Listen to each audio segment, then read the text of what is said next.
Hey guys, my name is Chris. Thanks for checking out the video today. So what we're going to do today is show you how to change the ambient lighting in the car. So as always, you can use the intelligent personal assistant to call that up to then change the lighting color if you'd like. Or I'm going to show you another way. We're going to go into your settings. We're going to go to interior lighting. And then under ambient lighting, you do have all these different colors that you can change, which is pretty cool. The colors are going to vary based off of the cars because every different car, we basically have a couple different groups of colors at the moment because it has to do with the head unit, software, service pack of the car, technically, to get really technical with you.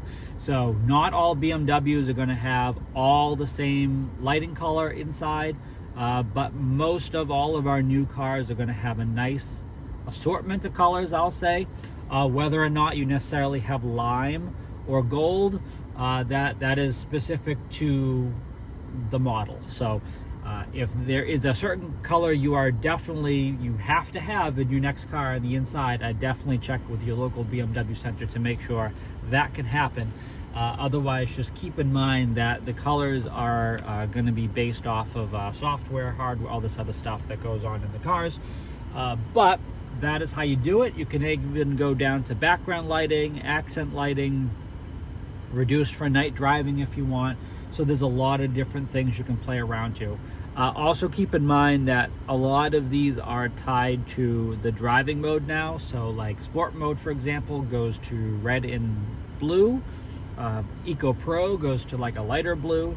So it's pretty cool. And if you have newer vehicles that have the expressive mode and the digital art mode and the relax mode, you have a whole host of other predetermined ambient light settings that are built into there as well. So really cool stuff. Hopefully that's been helpful. My name is Chris. Please make sure you subscribe so you can always stay up to date with the latest content. And as always, stay healthy and safe out there.